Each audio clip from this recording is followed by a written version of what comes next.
और अब कसम संविधान की जी न्यूज पर यह वक्त है बड़े मुद्दों पर बड़ी बहस का और मैं हूं दीपक चौरसिया। बिहार के मुख्यमंत्री नीतीश कुमार आज दिल्ली आए हुए हैं।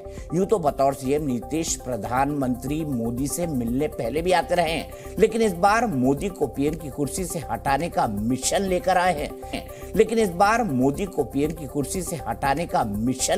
हैं। ये 2024 का मिशन है जिसमें नीतीश कुमार इस वक्त सबसे एक्टिव रोल प्ले कर रहे हैं। दिल्ली आकर नीतीश कुमार ने पहली मुलाकात कांग्रेस पार्टी से की। वो मल्लिकार्जुन खड़गे और राहुल गांधी से मिले। उसके बाद सबने मिलकर बयान दिया कि 24 में मोदी के खिलाफ सबको एक आना चाहिए। इसके बाद नीतीश कुमार दिल्ली के सीएम अरविंद केजरीवाल से भी मिले। केजरीवाल ने भी कहा कि नीतीश अच्छी कोशिश कर रहे हैं, हम उनके साथ हैं। लेकिन नीतीश और राहुल गांधी से जब पूछा गया कि विपक्षी दल 24 में एक साथ लड़े तो उनका पीएम उम्मीदवार कौन होगा, इसका दोनों के पास जवाब नहीं था। और यहीं से सवाल खड़ा होता है कि क्या मोदी के खिलाफ 24 में कोई गठबंधन बन पाएगा। ममता बनर्जी उस छतरी के नीचे आएंगे जिसके नीचे पहले से कांग्रेस खड़ी हो। तेलंगाना के केसीआर कांग्रेस के साथ आएंगे जिसे वो बीजेपी के बराबर कोसते हैं। मायावती और अखिलेश को साथ लिए बिना कोई विपक्षी मोर्चा यूपी में क्या कोई गुल खिला पाएगा। कांग्रेस की 3 राज्यों में सरकार है तो अरविंद केजरीवाल की भी 2 राज्यों में सरकार है, तो फिर केजरीवाल क्यों कांग्रेस के पास आना पसंद करेंगे। विपक्ष में कईयों की हसरतें पीएम बनने की है, तो इनमें से कौन अपनी इच्छाओं का त्याग करेगा। और बड़ा सवाल ये भी है कि क्या ये ईडी और सीबीआई से बचने की एकजुटता तो नहीं है, जैसा कि बीजेपी लगातार आरोप लगा रही है। आज की बहस इसी पर, लेकिन उससे पहले विपक्षी एकता के बयान और उन पर उठते सवाल सुनिए इस पूरी अपडेट में।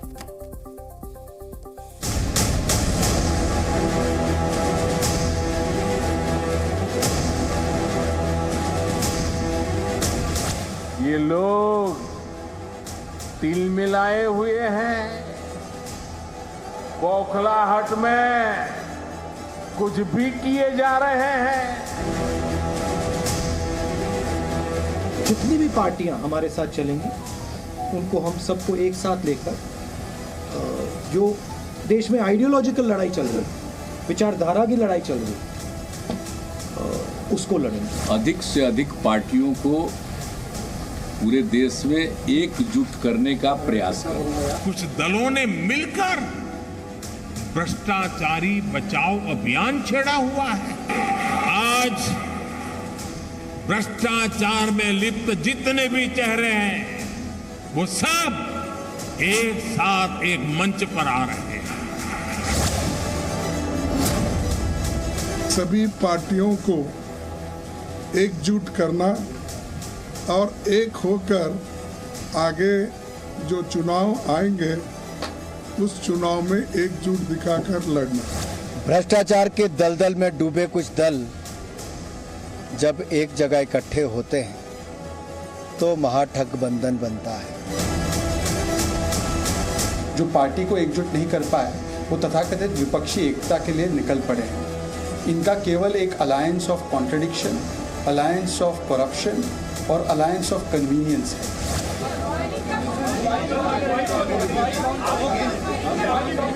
Thank you.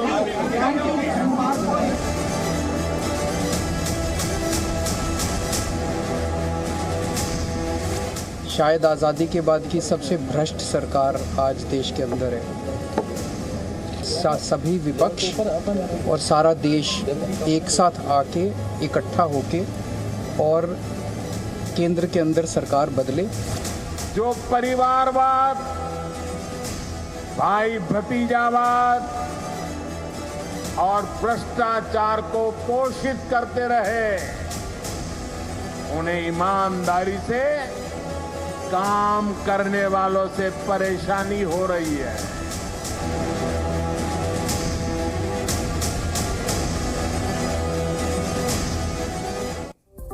तो इसी पर बात करेंगे। हमारे साथ एक बड़ा पैनल है और बड़े पैनल की बहुत बड़ी विशेषता क्या है, क्योंकि इसमें आम आदमी पार्टी के राष्ट्रीय प्रवक्ता जसमीन शाह हैं। इसमें मेरे साथ डॉक्टर दासोजू शरवण साहब हैं जो कि नेशनल स्पोक्स पर्सन है बीआरएस के, जो कि केसीआर की पार्टी है। मेरे साथ चरण सिंह सापरा साहब हैं जो कि स्पोक्स पर्सन है कांग्रेस के, जो ये सब कुछ कर रही है, इनिशिएटिव ले रही है कांग्रेस और नीतीश कुमार की पार्टी जेडीयू और साथ ही साथ आरजेडी। मेरे साथ डॉक्टर अजय आलोक है जो नीतीश कुमार की राजनीति को अंदर तक समझते हैं, राइट विंग के पॉलिटिकल एनालिस्ट हैं, विचारक हैं।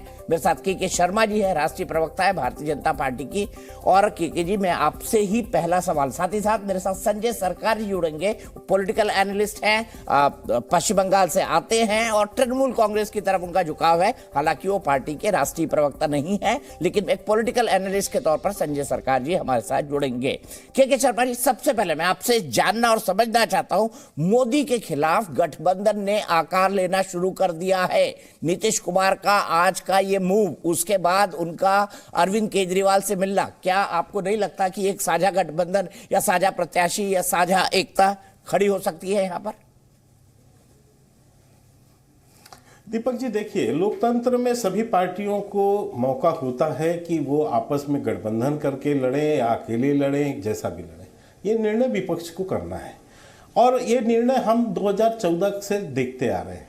2014 के पहले भी आपने देखा कि बहुत सारा हाथ मिला के फोटो अप हुआ था।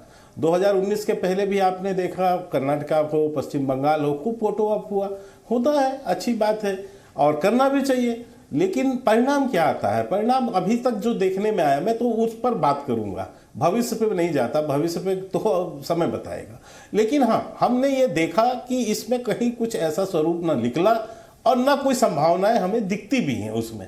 ये अलग बात है कि इसमें राजनीतिक गुलाटी मारने के लिए नीतीश कुमार जी आए हैं, 7 महीना पहले भी आए थे, तो कई घरों पे उन्होंने काफ़ी ऑफी पी के गए थे यहाँ से, और फिर उसके बाद वहाँ जब गए तो आपने देखा, हमारे यहाँ एक शब्द कहा जाता है कि चिरोरी करना, तो वहाँ जो भाषण कर रहे थे बिहार में, वो एक तरह की चिरोरी कर रहे थे। फिर चेताया भी कि साहब आप मिल जाइए वरना ये हो जाएगा, वो नहीं तो हम 100 सीट से नीचे ला देंगे। तो फिर आई लव यू भी हुआ, फिर लव यू भी हुआ, जो सलमान खुर्शीद जी की भाषा में, वो सब कुछ सारे कर्म हुए। लेकिन वो सबके करने के बाद परिणाम क्या निकला? परिणाम यही हुआ कि फिर से एक बार बुला लिए गए और अभी फिर घूम रहे। तो ये इनको करना चाहिए और ये करें, उसमें हमें कोई आपत्ति नहीं है। हम तो एक चीज देख रहे हैं मात्र कि देश की जनता आज की डेट पर जो पूरा नैरेटिव है वो क्या है कि भ्रष्टाचार के विरुद्ध और डेवलपमेंट को लेके एक सरकार जो है काम कर रही है नरेंद्र मोदी जी के नेतृत्व में, और सारा विपक्ष एक तरफ जो है एकजुट होकर जो है भ्रष्टाचारियों को बचाने के लिए और ये जो है डेवलपमेंट के वर्क को रोकने के लिए एक तरह का गुटबाजी करके बैठा है। और इसका एक प्रत्यक्ष उदाहरण है। आज भी मैंने एक चीज, एक डिबेट में भी बात कर रहा था कि अभी ठीक है आप एक कीजिए, और ये कोई नई बात नहीं, जेडीयू इनके साथ ही रहा है, केजरीवाल इनके साथ ही रहे हैं, ममता बनर्जी भी साथ आ गई थी। अभी 16 पार्टियां आपने देखी थी वहां पर, ये सारे लोग मिलके जो है एक लेटर लिख के गए थे ना वहां पर सुप्रीम कोर्ट में कि साहब ये भ्रष्टाचारी नेताओं के लिए अलग कानून बने। मैं पूछना चाहता हूं कि आपका कॉमन मूवमेंट प्रोग्राम क्या होगा? राहुल गांधी और गांधी परिवार के लिए अलग कानून बने, जिस पर आप आरोप लगाते हैं कि लोकतंत्र की हत्या हो रही है इस देश में। तो लोकतंत्र की हत्या को बचाने के लिए क्या राहुल गांधी और गांधी परिवार के लिए अलग कानून बने? देश में भ्रष्टाचारियों को बचाने के लिए इस देश में अलग कानून? जवाब ले लेते हैं। आप बयान देते हैं कांग्रेस के, एक बात करके खत्म करता हूं। आप एक बयान देते हैं कि न्यायाधीशों की जीभ काट दी जाएगी जिन्होंने राहुल गांधी के अगेंस्ट बोला। मैं केवल इतना कहना चाहता हूं कांग्रेस को, आप कुछ भी कीजिए, पहले पारिवारिक एकता एक कीजिए। ये कट कमीशन और करप्शन के अपोजिशन जो है आपका, इससे पहले अपने पारिवारिक एकता को ठीक कर लीजिए। कम से कम राजस्थान में जो हंगामा मचा है, जो अंतरकलह जिससे राजस्थान की जनता पिस रही है, उसे एक कर लीजिए। एंटोनी साहब के बेटे अभी भी चले गए, राजगोपालाचार्य के पपुत्र चले गए, आपके किरण रेड्डी चले गए, पार्टी टूट रही है जनाब। ठीक है, जवाब ले लेते हैं। चरण सिंह सापरा साहब, आपका जवाब। संभाल नहीं पा रहे हैं और इनका नैरेटिव बड़ा क्लियर है कि भाई एक सरकार विकास कर रही है, एक सरकार भ्रष्टाचार के विरुद्ध लड़ रही है। और पीएम ये नैरेटिव पहले ही कह चुके हैं बीजेपी के जो एक्सटेंशन समारोह था उसमें कि ईडी और सीबीआई के नाम पर करप्शन में लिप्त पार्टियां जो है एक साथ आने की कोशिश कर रही हैं। ये वो पहले ही कह चुके हैं।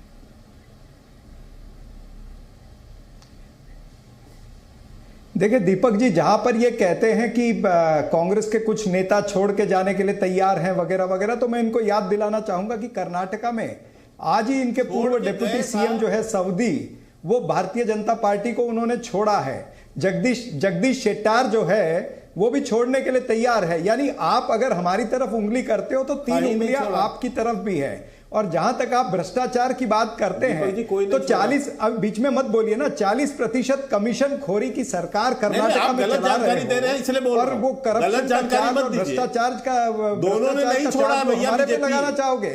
मैं आपके बीच में नहीं बोला था, प्लीज। नहीं अच्छा के जी को कह ले दीजिए, आपको अपनी बात कहने का पूरा मौका मिलेगा। आप अनाप शनाप बोलते गए, मैंने सुना, बोलिए आप, मैंने बोल दिया, आप अनाप शनाप बोलते गए, मैंने वो भी सुना है, तो मेरी भी सुननी पड़ेगी आपको। हाँ, तो डिसेंट डिबेट करिए, नहीं तो हल्ला गुल्ला होगा। तो 40% कमीशन खोरी की सरकार आप चलाते हैं और भ्रष्टाचार का इल्जाम हमारे पे लगाते हैं। 50 खोखे सब कुछ ओके की महाराष्ट्र की सरकार आप चलाते हैं और निशाना हमारे पे साधते हैं। कॉनरेड संगमा, जिसको आप कहते हैं कि पूरे देश का ये सबसे भ्रष्ट मुख्यमंत्री है, अमित शाह और नरेंद्र मोदी दोनों ने कहा, उसकी गोद में जाकर के बैठ जाते हो, उसके आगे घुटने टेक देते हो, सवाल हमारे पे उठाते हो।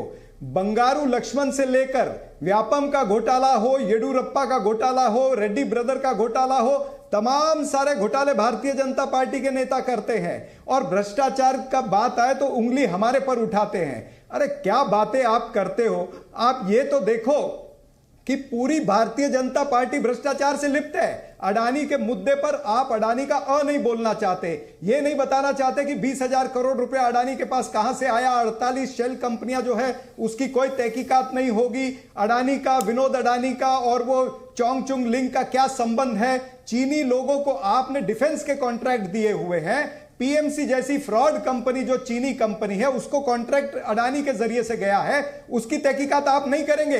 अडानी की लूट पर नरेंद्र मोदी म्यूट क्यों है, इस पर भारतीय जनता पार्टी नहीं बोलेगी। अडानी मोदी की टूल किट का हिस्सा है या मोदी अडानी की टूल किट का हिस्सा है, इस पर आप उत्तर नहीं दोगे। आप अडानी के भ्रष्टाचार को रोकना चाहते हो, बंद रखना चाहते हो, इसलिए राहुल गांधी जवाब ले लेते हैं। खड़गे जी के शर्मा जी, मैं बीच में नहीं आऊंगा, उन्होंने पॉइंटेड सवाल पूछे, जवाब दे दीजिए। क्या आप अडानी की टूल किट का हिस्सा है? भ्रष्टाचार को छुपाना चाहते हो?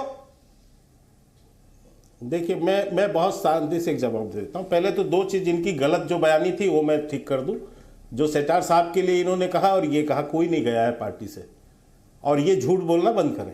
इनके पास बेकार तथ्यों के बोल रहे हैं। दूसरी बात, अडानी के टूल किट्स हमें कह रहे हैं, भैया जांच तो चल रही है, आप इंतजार कर लीजिए, सुप्रीम कोर्ट में मामला है। आपके ही सहयोगी दल कह रहे हैं, पवार साहब ने कहा कि कोई जेपीसी की जरूरत नहीं है, और उन्होंने कहा कि हम कभी टाटा और बिरला पे आरोप लगाते थे, बाद में हमें समझ आया कि टाटा बिरला का क्या वो है। आज भी अबानी और अडानी पर आरोप लगा, ये मैं नहीं कह रहा हूं, ये पवार साहब का, आपके जो मेंटर हैं आप मानते हैं उनको, उनका बयान है। लेकिन समस्या ये है कि आज आपके पास मुद्दा नहीं है।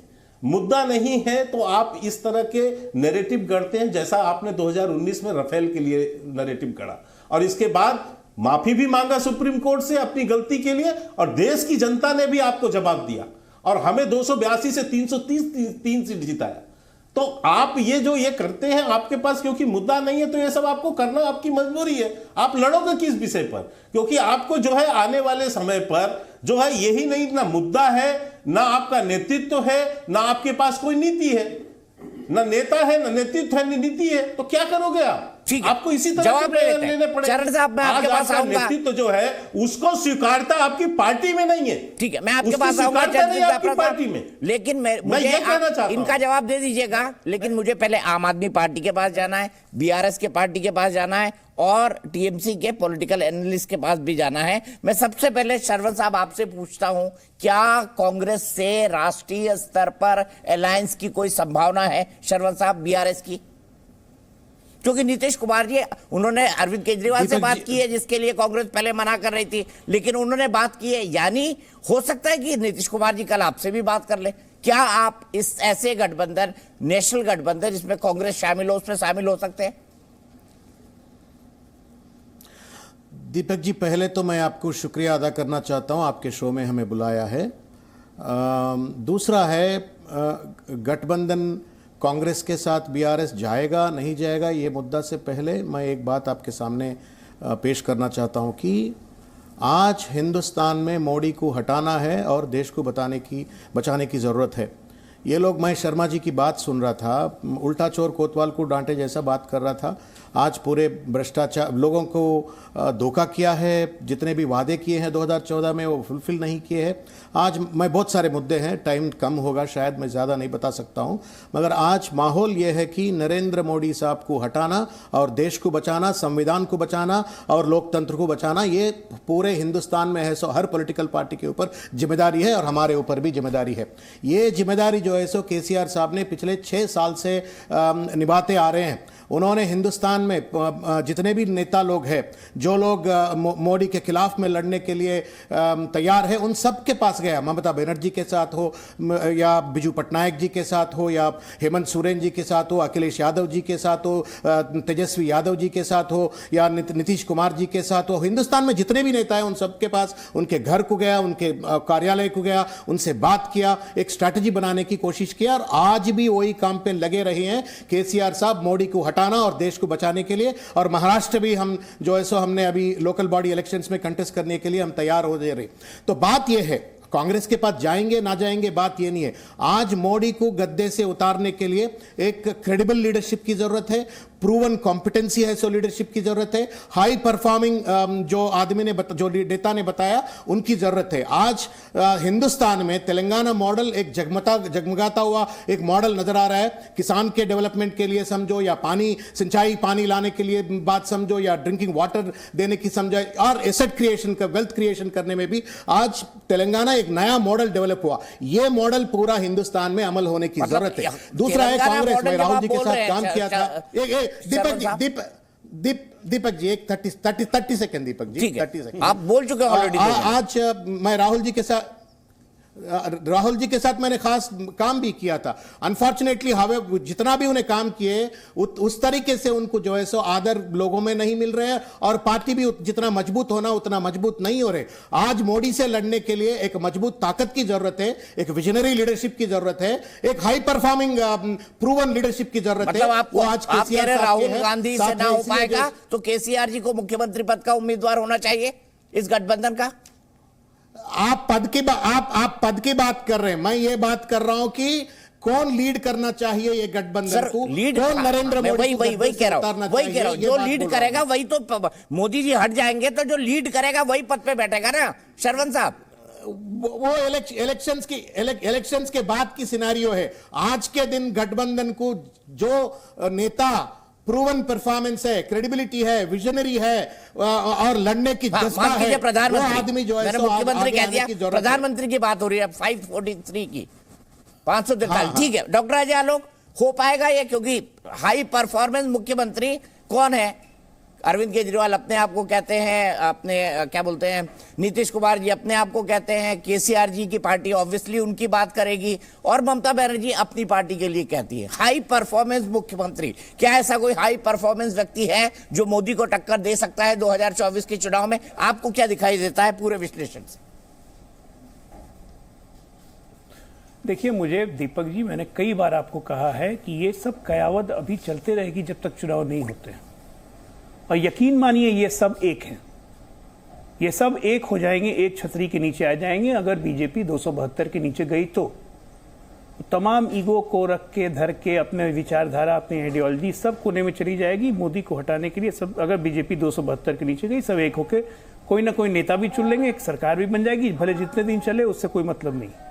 मुद्दा वो नहीं है, मुद्दा यहाँ पे ये है कि आप देखिए कि विचारों की तिलांजलि किस तरह की जा रही है। तो क्या ये देश की जनता नहीं देख रही है? जिस नीतीश कुमार ने जनता दल से अलग होकर समता पार्टी बनाई, कांग्रेस के विरोध के विचारधारा में अपनी राजनीति शुरू की, जब अपने आप को जयप्रकाश लोहिया का चेला कहते थे, वो कांग्रेस की गोद में बैठ गए, कोई बात नहीं। जिस लालू यादव के खिलाफ 20 साल तक संघर्ष किया, 10 साल तक संघर्ष किया, लड़ाई की, फिर सत्ता में आए 2005, आज उन्हीं के साथ है। तो या तो नीतीश कुमार तब गलत थे या नीतीश कुमार आज गलत है, लेकिन ये बात कोई नहीं पूछेगा। 2015 में जब बिहार में शपथ ग्रहण हो रहा था और महागठबंधन की रैली दिल्ली में थी, तो गले लग गए अरविंद केजरीवाल और लालू यादव, भारी विरोध हो गया आप में। तो अरविंद केजरीवाल ने सफाई दी कि मैं मंच पर था, लालू जी ने खींचा, मुझे गले लगा लिया। हम लोग भी थे उस वक्त महागठबंधन के समय, जेडीयू में था। लालू जी की तुरंत सफाई आई, अरविंद केजरीवाल को हीरोइन है कि हम गले लगाएंगे। आज देखिए तेजस्वी फूल ले रहे हैं, अरविंद केजरीवाल भी फूल रहे हैं। तो ये क्यों बदल रहा है? ये विचारधारा क्यों बदल रही है? ऐसे लोग क्यों बदल रहे हैं? क्या ये देश की जनता नहीं सोचती है? आप जिस भ्रष्टाचार पे कहते थे कि तुरंत पहले इस्तीफा दो उसके बाद जांच हो, आप कहते थे कि अगर सिसोदिया पे कोई आरोप है तो उसको पकड़ के ले जाओ, रोज धमकी क्यों देते हो? सीबीआई जब पकड़ के ले गई तो सबको जेल में डाल देंगे जी, सब कोई तैयार रहो, सब कोई 8-10 महीना जेल में जाने के लिए तैयार रहो। ये चेंजिंग ऑफ स्टैंडर्ड्स जो डिफरेंट नेताओं के हैं वो तभी क्यों होते हैं जब उन पर भ्रष्टाचार की कार्रवाई होती है। और अगर सही मायनों में साफ होते तो अरविंद केजरीवाल फिर से सिसोदिया जी की जमानत कोर्ट ने रद्द कर दी। ये सब तमाम सवाल हैं जो एक परसेप्शन क्रिएट कर रहा है, एक नैरेटिव क्रिएट कर रहा है। इस नैरेटिव की काट क्या गठबंधन है? क्या ये जनता नहीं सोचेगी? आप इस नैरेटिव की काट नहीं ला रहे। आप मॉडल की बात कर रहे हैं। कौन सा मॉडल? कहां बताइए? आंध्र प्रदेश, कहां तेलंगाना, बीआरएस जहां पे है। कविता जी पे केस चल रहा है दिल्ली शराब घोटाले पे। ये मॉडल है कि हैदराबाद टू दिल्ली शराब का व्यापार? पूछेगा लोग। ठीक है, पूछ ही लेते हैं ना। जसमीन साहब बैठे हुए हैं दिल्ली में, कोई नहीं। भाई अजय आलोक जी एक पॉलिटिकल ऑब्जर्वर है कि ये नैरेटिव है, इस नैरेटिव का काट क्या कहलाएंगे? ठीक है, जसमीन साहब बैठे हुए हैं, बहुत गंभीर प्रवक्ता है आम आदमी पार्टी के। जसमीन जी सवाल के जवाब दीजिए। शराब घोटाले में मनीष सिसोदिया जी की बेल आज सुनी गई, लेकिन कहा गया कि अब 18 तारीख को आगे सुनवाई होगी। बेल उनको मिल नहीं रही है। वो कट्टर ईमानदार है। Kavita ji BRS high performance model की बात की, उनके ऊपर भी ईडी का एक आरोप है। साथ ही साथ लालू यादव जी, आप तो भ्रष्टाचार के खिलाफ लड़कर ही इतना बड़ा संघर्ष जो मैंने देखा, जो जंतर मंतर पे और आपकी पार्टी, आपके लोगों का अन्ना हजारे के साथ, उसके बाद तो आप लोग जन्म लिए थे। तो अब क्या प्रधानमंत्री जो कह रहे हैं कि भ्रष्टाचार के दलदल में डूबे हुए दलों का ये ठगबंधन है, और जो लाइन अनुराग ठाकुर ने कही है, जो भाई के शर्मा जी कह रहे हैं, इसकी राजनीतिक काट क्या लाएंगे? आप तो पॉलिटिकल परसेप्शन बनाने में माहिर है जसमीन शाह साहब, आपकी पार्टी। दीपक जी, पहले तो मैं एक बात कह दूं कि भारत के इतिहास में इससे ज्यादा, मोदी सरकार से ज्यादा भ्रष्ट सरकार भारत के लोगों ने नहीं देखी है। और ये आज हमारे देश की सच्चाई है। मैं केवल ये राजनीतिक दल नहीं कह रहे हैं, आप गली गली में जाइए, लोगों से बात कीजिए कि जितने भी भ्रष्टाचार की नदी में डूबे हुए लोग थे, भले वो असम से हेमंत बिश्वा शर्मा हो, चाहे वो महाराष्ट्र से नारायण राणे हो, चाहे वो बंगाल से शुभेंदु अधिकारी हो, मोदी जी का क्या नारा है इनके लिए? कह रहे आ जाओ भाजपा में शामिल हो जाओ, उसके बाद ईडी सीबीआई नहीं मिलेगी। एक मध्य एमपी हैं महाराष्ट्र के, वो कहते भी हैं, स्टेज से, मंच से कहते हैं कि अब क्योंकि मैंने बीजेपी ज्वाइन कर लिया, मुझे नींद अच्छी आ रही है क्योंकि ईडी सीबीआई अब मेरे पीछे नहीं आती। और आप कह रहे हैं कि नहीं, हमें भ्रष्टाचार मुक्त करना है। ईडी और सीबीआई के आंकड़े खुद कहते हैं कि 95% केस पिछले 9 सालों में केवल और केवल विरोधी पार्टी के ऊपर हुआ है। उससे पहले ऐसी कभी एक तरफा आंधी नहीं बैठती थी। कांग्रेस के टाइम पे भी आरोप लगे हैं, लेकिन इस प्रकार से, जहां आपने ईडी और सीबीआई को भाजपा का एक कार्यालय बना दिया है, इस प्रकार से इनका दुरुपयोग कभी भी नहीं हुआ। और इसलिए मैं कह रहा हूं कि आज देश के लोगों को भाजपा से निजात चाहिए। और आप देश का भी तो हाल देखिए, इतना कर्ज में डूबा हुआ है देश। जो 50 लाख करोड़ का हमारा डेट था, आज 150 लाख करोड़ हो गया। आप समझिए 150 लाख करोड़ कितने आंकड़े भी होते हैं वो भी लोग नहीं जानते हैं, लेकिन ये सच्चाई है देश की। बेरोजगारी देखिए कहां पर है, महंगाई देखिए कहां पे है। और कहीं ना कहीं इसके पीछे सच ये है कि अगर देश को आज एक पढ़ा लिखा प्रधानमंत्री मिलता तो शायद देश का आज ये हाल नहीं होता। ठीक है, जसमीन साहब जी, कौन होगा प्रधानमंत्री पढ़ा लिखा? राहुल गांधी। और कुछ भी डिसीजन लेते हैं, कभी डिमोनेटाइजेशन कर लेते हैं, कभी 3 कृषि कानून डाल लेते हैं। कितने लोगों ने अपनी जान को... नहीं जसमीन साहब, आपने अपनी बात कह दी मेरे ख्याल से पर्याप्त लेवल तक। मुझे सिर्फ ये बता दीजिए, ये पढ़ा लिखा आदमी कौन है? अरविंद केजरीवाल जी या राहुल गांधी जी? देखिए दीपक जी, हमें तो ये अहंकार नहीं है, और मेरे ख्याल से इस पैनल पे बैठे किसी लोगों को अहंकार नहीं होना चाहिए कि हम चुनेंगे कि देश का प्रधानमंत्री कौन है। डेमोक्रेसी में लोग चुनेंगे ना भैया। आप तो केवल लोगों के पास अपना प्रस्ताव लेके जाएंगे, आप अपना विजन ऑफ इंडिया लेके जाएंगे, आप कहेंगे कि हमें डेमोक्रेसी को बचाना है। जिस तरीके से अब्यूज ऑफ पावर हो रहा है, पढ़ा लिखा आदमी कौन? जसमीन भाई ये कह चुके हैं आप, पढ़ा लिखा आदमी कौन, ये भी समझाइए ना। नहीं, हम तो देखिए, हम तो हमारे नेताओं की, हमारे लीडर्स की एजुकेशन क्वालिफिकेशन बताएंगे। अगर हम पीएम बनने लायक हैं वो लोग तय करेंगे। और हम तो कह रहे हैं कि प्रधानमंत्री 21वीं सदी के भारत का निर्माण कौन कर सकता है देश के इतिहास में? डॉक्टर अजय आलोक, मैं के शर्मा जी आ रहा हूं। डॉक्टर अजय आलोक एक क्विक कमेंट देना चाहते हैं, शायद कोई सवाल पूछना चाहते हैं। डॉक्टर अजय आलोक। नहीं, मैंने जो बातें कही थी नैरेटिव की काट, उस पर जैस्मिन भाई ने कुछ नहीं कहा, सिंपल डक कर गए। तो मैं आज आपके माध्यम से बस ये कहना चाहता हूं कि इस देश में अब लोगों को आंदोलन से डर लगेगा, क्योंकि इस देश में जितने आंदोलन हुए हैं, उस आंदोलन के उपज से निकले जितने नेताओं ने इस देश को चलाया है, सबके सब भ्रष्टाचार के आरोप में लिपित हो गए। आजादी का आंदोलन कांग्रेस पार्टी कहती है, वर्तमान नेतृत्व बेल पे है। आजादी के बाद जेपी आंदोलन हुआ, जेपी आंदोलन के जितने नेतृत्व करता थे सब जेल, किसी को जेल हो गई, कोई बेल पे है, और आज वही लोग देश का नेतृत्व करने आए हैं। तीसरा आंदोलन अंधा आंदोलन हुआ, अंधा आंदोलन की उपज आज जेल में है, और या कोई जेल जाने की बात कर रहे हैं। भ्रष्टाचार पे साइलेंटली गॉन हो जाना और दूसरे को कहना कि ये बहुत बड़ा भ्रष्टाचारी है, ये बड़ा आसान है। एक ट्वीट जवाब ले ले जैस्मिन साहब, मैं बीच में जैस्मिन जी जवाब दीजिए। एक लाइन दीपक जी, एक लाइन अजय आलोक जी जोड़ लीजिए, एक लाइन जैस्मिन भाई, दीपक जी एक लाइन, और मैं आ रहा हूं। शरवत साहब, मैंने आपका हाथ देख लिया। मैं कांग्रेस के अपने भाई से ये भी पूछना चाहता हूं कि आज नीतीश कुमार जी गए थे, राहुल गांधी से मिले, जेपीसी पे तो नीतीश कुमार ने भी समर्थन नहीं किया था। उनसे जब पटना में पूछा गया था तो उन्होंने कहा कि भाई ये तो मामला कोर्ट में, इस पे हम क्या बोले। ठीक है, तो राहुल गांधी ने क्यों नहीं पूछा? जवाब ले लूंगा। जैस्मिन जी जल्दी से, मुझे ब्रेक ले। भाई ने एक बात कही कि अन्ना आंदोलन की जो पैदाइश आम आदमी पार्टी वो फेल हो गई है। अगर फेल हो गई है तो भारत के इतिहास में, उन्होंने कहा उसके दो बड़े नेता करप्शन के खिलाफ जेल में हैं, और उन्होंने ये कहा कि इस पॉलिटिकल परसेप्शन से कैसे लड़ेंगे आप, कि आपके नेता भ्रष्टाचार के आरोप में जेल में हैं, और आप जो पीएम ने कहा है कि ये तो सभी भ्रष्टाचारी दल ईडी और सीबीआई के चक्कर में एक साथ आ रहे हैं। इसका क्या काट है? सेकंड दीजिए। नहीं, बिल्कुल मैं इसका जवाब दूंगा। देखिए, अगर लोगों के बीच में ये परसेप्शन अगर वाकई में होता तो आम आदमी पार्टी भारत के इतिहास में 10 साल के अंदर नेशनल पार्टी नहीं बनती। ये बहुत बड़ी उपलब्धि है, लोगों ने हमें स्वीकारा है, पंजाब हो, गोवा हो, गुजरात हो या फिर दिल्ली हो। और आप केस की बात कर रहे हैं, ये 2 केस क्या है, 150 केस आम आदमी पार्टी के लीडरों के ऊपर लग चुके हैं पिछले 8 सालों में दिल्ली में। इसमें से कोई सिद्ध नहीं हुआ है। पर आपके 2 बड़े नेता जेल में है जसविन भाई। नहीं, तो आप ईडी के कानून का अगर आप दुरुपयोग करेंगे, दीपक भाई मैं आप कह रहा हूं, आपके घर पे रेड लगे और आपको ईडी अगर ले जाए तो मैं लिख के दे देता हूं कि 6 महीने के पहले आप बाहर नहीं आएंगे। तो कानून ऐसे बने हैं कि आप ईडी का केस कहीं पे भी कैसे भी बना के, ईडी का होता है केस जब आप प्रोसीड्स ऑफ क्राइम आपने हैंडल करी हो, एक नए रुपए का हिसाब नहीं मिला है इनको सिसोदिया जी के अकाउंट से या घर से या लॉकर से, फिर भी कह रहे हैं कि नहीं जी ये है क्राइम है, क्राइम है, क्राइम है। तो हमें जस्टिस सिस्टम पर पूरा यकीन है, आज नहीं तो कल वो बाहर।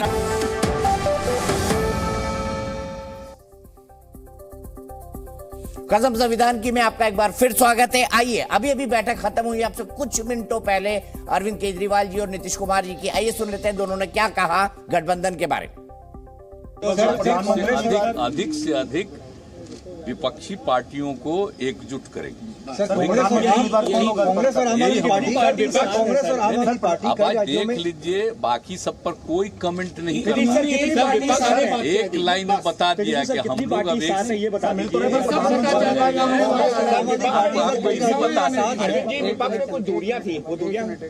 सर इस वक्त देश बहुत मुश्किल दौर से गुजर रहा है। कुछ दूरियां थी वो दूरियां सर इस वक्त देश बहुत मुश्किल दौर से गुजर रहा है, और जैसे मैंने कई बार बोला है कि शायद आज़ादी के बाद की सबसे भ्रष्ट सरकार आज देश के अंदर है, और एक आम आदमी के लिए अपने घर का खर्चा चलाना मुश्किल हो रहा है। इसलिए बहुत ज़रूरी है कि सभी विपक्ष और सारा देश एक साथ आके इकट्ठा होके और केंद्र के अंदर सरकार बदले, और ऐसी सरकार आनी चाहिए जो कि इस देश को विकास दे सके और इस देश के लोगों को उनकी समस्याओं से मुक्ति दे सके।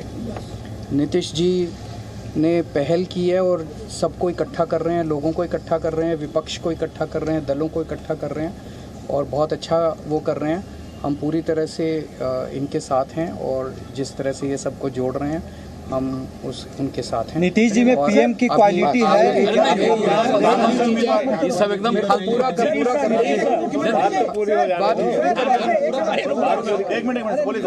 अभी आप लोगों के मन में ढेर सारे प्रश्न होंगे, उन प्रश्नों के जवाब एक शाम की मुलाकात में नहीं दिए जा सकते। तो पीएम के सवाल पर कोई कुछ नहीं बोल रहा। के शर्मा जी आपका जवाब। देखिए, मुझे बड़ा आश्चर्य है दीपक जी, और अभी अभी मैं केजरीवाल जी को सुन रहा था। मैं जानबूझ के मुझे एक शब्द का प्रयोग करना पड़ेगा, क्योंकि ये सामान्य रूप में कि इतना जो है बेशर्म आदमी मैंने नहीं देखा आज तक। ये वो नहीं, मुख्यमंत्री के लिए शब्द से आप थोड़ा परहेज करिए। मैं उसका उदाहरण, हाँ, आप उसको मैं थोड़ा घुमा के कह देता हूं कि उनको शर्म नहीं आती है, इसलिए ये शब्द का प्रयोग कर रहा हूं। इसका रीजन बताता हूं आपको। ये वही व्यक्ति है जिसने पॉइंटेड रूप से 2014 के बाद गडकरी जी पर आरोप लगाया भ्रष्टाचार का, इन्हें अरुण जेटली जी पे आरोप लगाया भ्रष्टाचार का, और जब जेल जाने की इसकी नौबत आई तो ये घूम घूम के घर घर में माफी मांग के आया। ये वही केजरीवाल है ना, ये वही केजरीवाल है। आज जनरलाइज कर रहे हैं। और ये बात मैं कांग्रेस के लिए भी आपको बताता हूं कि ऐसा नहीं कि भाजपा के ऊपर इन लोगों ने आरोप नहीं लगाया, ये जनरलाइज कहते हैं भ्रष्टाचार की बात। स्पेसिफिक आरोप लगाया था दिग्विजय सिंह ने गडकरी जी के ऊपर, और इसके बावजूद दिग्विजय सिंह को भी माफीनामा लिखना पड़ा। जयराम रमेश जो है, इनके जो आजकल मीडिया के प्रबंधक बने हैं, स्पेसिफिक आरोप लगाया था डोभाल साहब के बेटे पर इस सरकार को लेके, और उसके लिए भी लिखित रूप में माफी मांगा था जयराम रमेश ने। मुझे आश्चर्य होता है आज इतने, और यही राफेल पे मैं पहले ही बता चुका हूं कि राहुल गांधी को भी माफी मांगनी पड़ी सुप्रीम कोर्ट के कहने पर। तो आज इतने सालों में आप मोदी जी की सरकार पर एक आरोप नहीं लगा पाए, और आरोप लगाए तो माफी मांगना पड़ा है आप लोग को कोर्ट से। इसके बावजूद आप भ्रष्टाचार की बात कर रहे हैं। एक जवाब में जो है तेलंगाना के जो मेरे मित्र हैं मैं उनको बताना चाहता हूं। तेलंगाना में 17 सीट है दीपक जी। तेलंगाना में पिछले चुनाव में जो है 9 सीट जीती है टीआरएस। अब अपने आप को बीआरएस कर लिया, मैंने व्यापक बना लिया भारत का। 55% आपके पास वहां सीट है। अपने बदौलत आप 17 सीट नहीं जीत पाए वहां पर जनाब। 17 में कम से कम 60% 70% जीत लेते। यहां 303 सीट नरेंद्र मोदी जी ने अपने नेतृत्व पर जीती है, और आप उनको चुनौती देने की बात कर रहे हैं। थोड़ा अपने आप में तो देखिए साहब। और बता रहे हैं कि उनसे बड़ा नेता, हमारा मॉडल। मैं तो दीपक जी बिल्कुल बेसिक बातों पर करता हूं चर्चा अपनी, और इसलिए आपको कह रहा हूं सप्रा जी का जवाब ले ले। गठबंधन है क्या जी, ये जो उत्तर दे दूं? हाँ, जवाब ले ले। सप्रा जी, सीधा सवाल। उन्होंने आप पर आरोप लगाया कि राहुल गांधी चौकीदार चोर है, आपका कैंपेन का थीम पॉइंट था, लेकिन कैंपेन खत्म होने से पहले ही सुप्रीम कोर्ट में माफी अंडरटेकिंग देनी पड़ी माफी की। नहीं, और जयराम रमेश और वो भी दिग्विजय सिंह। देखो दीपक जी, मैं जिस तरह से भारतीय जनता पार्टी के प्रवक्ता अभी बोल रहे थे, वो खुले रूप से दिख रहा था उनका अहंकार। यानी वो समझते हैं कि 303 सीटें अगर उनको आ गई तो उनको कोई प्रश्न नहीं पूछना चाहिए, उनके खिलाफ विपक्ष ने कोई बात नहीं करनी चाहिए। जहां कहीं कोई सरकार के खिलाफ बात करेगा, ये उसके घर ईडी, आईटी, सीबीआई ये सब भेज देंगे, या पुलिस के केस होते रहेंगे। ये इस तरह से व्यवहार इनका 9 वर्षों से चल रहा है। लेकिन 2024 का जो चुनाव होगा दीपक जी, मैं आपको बता दूं, ये चुनाव होगा मोदी वर्सेस मुद्दा। यानी उस समय मुद्दे होंगे।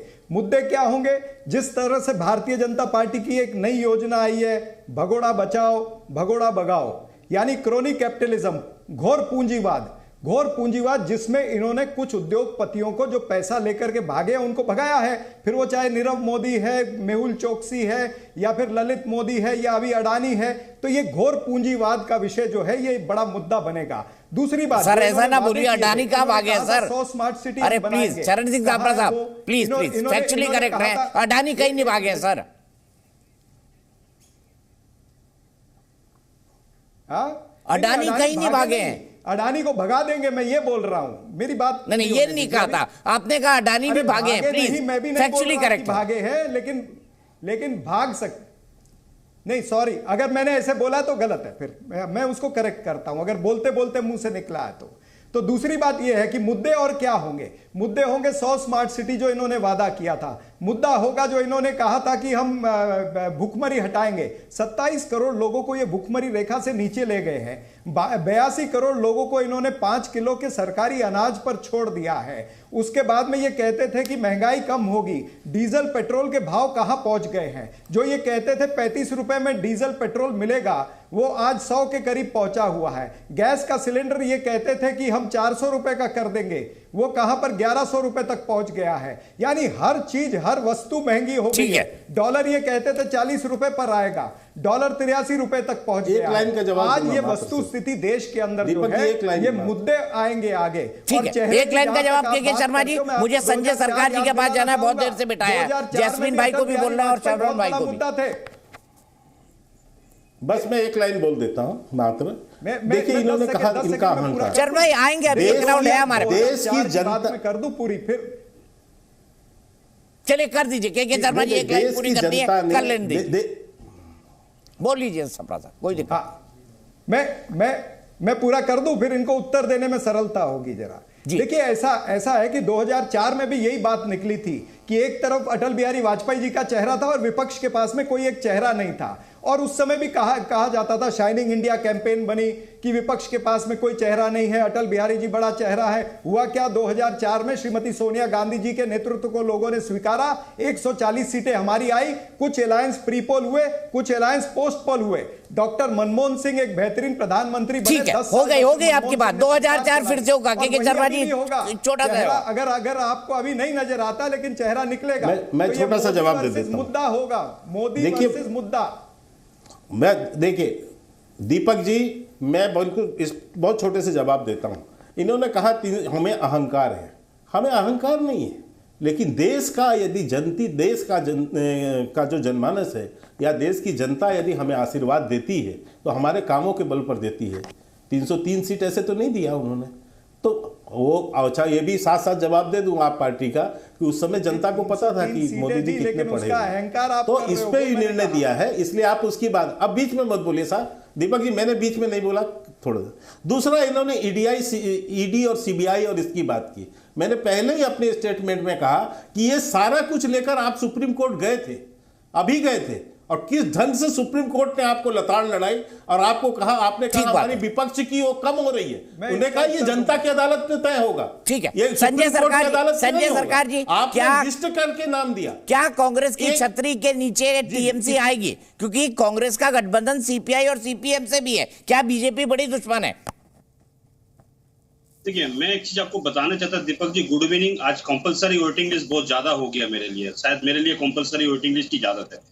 और रह गया सीपीआई सीपीएम। देखिए, सीपीएम को साथ में हम लोग को लड़ाई थे, पहले भी लड़ाई थे, आज भी लड़ाई है। क्यों? देखिए, हम लोग जो लड़ाई करते थे बंगाल के भूमि में, हम जो बंगाल में जो लड़ाई करते तो लड़ाई था। और ये कुछ नेता था बंगाल में यहाँ कुश्ती या दिल्ली में जाकर दोस्ती करता था, वो राजनीति हम लोग नहीं करता। आज भी भारतीय जनता पार्टी के खिलाफ हम लोग यहाँ लड़ाई कर रहे हैं। हम दिल्ली में जाकर दोस्ती नहीं कर सकते हैं, कुश्ती कर सकते, दोस्ती नहीं कर सकते हैं। अच्छा, रह गया, मैं आपको इतिहास थोड़ा दोहराना चाहते हैं। 89 में जब राजीव गांधी प्रधानमंत्री थे तो हर तरफ से बोला गया कौन प्रदेश का प्रधानमंत्री? अटल बिहारी वाजपेयी थी, एनटी रामाराव जी, देवीलाल जी थी, रामकृष्ण हेगड़े जी थी, देवगौड़ा जी थे।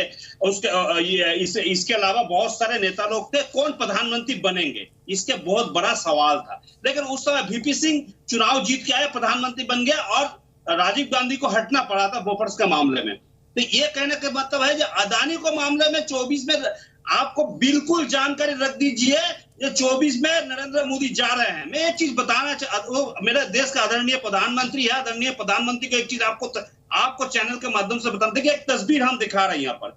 यह तस्वीर में कहा है, यहाँ पर जी शिखर सम्मेलन में ऑस्ट्रेलिया में पहुंचे हैं प्रधानमंत्री। साथ में किसको लेके गया है? अदानी जी और अरुंधति भट्टाचार्य जी को। और ये दोनों को लेके गया वहां पर माइंस का ये करने के लिए, लीज लेने के लिए। तो फाइनेंस कौन करेंगे? State bank of India. उस समय चेयरमैन थे स्टेट बैंक ऑफ इंडिया के अरुंधति भट्टाचार्य जी। तो मैं आज उस समय बोला 5 बिलियन मतलब 40,000 करोड़ वहां से निकल के आने के बाद 2014 में अरे संजय सरकार जी, आपके राज्य में भी अडानी के पास एक पोर्ट है सर, अडानी इंटरप्राइजेस के पास, अडानी पोर्ट के पास आपके राज्य का एक पोर्ट है।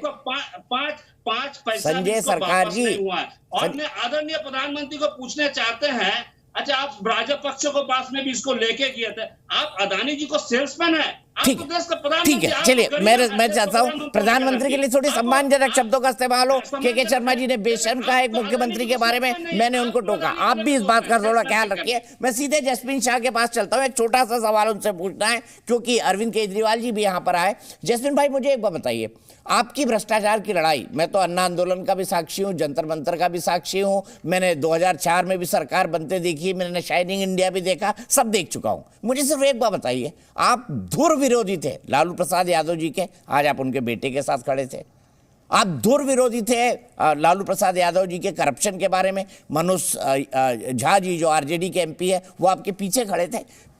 इन perception, in politics perception matters, और मुझे लगता है आपसे और अरविंद जी से ज्यादा पॉलिटिक्स और परसेप्शन को कोई नहीं समझता। कैसे इसको काउंटर कर पाएंगे? देखिए दीपक जी, फिलहाल में ऑपोजिशन के नेता एक दूसरे से बात करते हैं और बात करने दीजिए। अगर कोई फ्रेमवर्क बनता है, क्या फ्रेमवर्क बनता है वो आने वाले दिनों की बात है। लेकिन आज ऑपोजिट साइड पे भी जरा देखिए, उनसे भी हमें सवाल पूछने हैं, क्योंकि वहां पे भ्रष्टाचार की बातें तो हो रही है, लेकिन हर दिन दोगलापन, हर दिन वॉशिंग मशीन में एक टेंटेड नेता को लाते हैं, धो करके अपनी गद्दी पे बिठा देते हैं भाजपा के अंदर। भ्रष्टाचार का जाप हर दिन करते रहते हैं, लेकिन एक जगह पे ईडी और सीबीआई को आदेश देते हैं कि सत्येंद्र जैन को अंदर डाल दो, किसी भी तरह से बाहर मत आने दो। एक सबूत नहीं है इनके पास, मनीष सिसोदिया के खिलाफ एक सबूत नहीं है। तो मेरे ख्याल से देश की जनता बेवकूफ नहीं है, वो जानती है आम आदमी पार्टी क्या चीज है, किस प्रकार से दिल्ली की जनता ने हमें दूसरी बार 70 में से 60 से भी ज्यादा सीटें देकर जिताया है। पंजाब में 117 में से 90 सीटें, ये सारे ऐतिहासिक मैंडेट है। हमें समझना होगा आम आदमी पार्टी के प्रति आज जो प्रेम है, जिस हिसाब से नेशनल पार्टी बनके उभरी है, कहीं ना कहीं ये एक कमी दूर कर रहा है। ठीक है, और अजय आलोक जी, मैं श्रवण जी आ रहा हूं तुरंत आपके पास। श्रवण जी की बात सुन लेते। अजय आलोक जी, एक छोटा सा कमेंट में चाहूंगा, जसमीन शाह ने जो बात की है, फिर श्रवण जी और कंक्लूडिंग कमेंट के शर्मा जी का। कांग्रेस की विफलता आम आदमी पार्टी की सफलता बन चुकी है। इसका यह मतलब नहीं है कि आप दूध के धुले हो गए।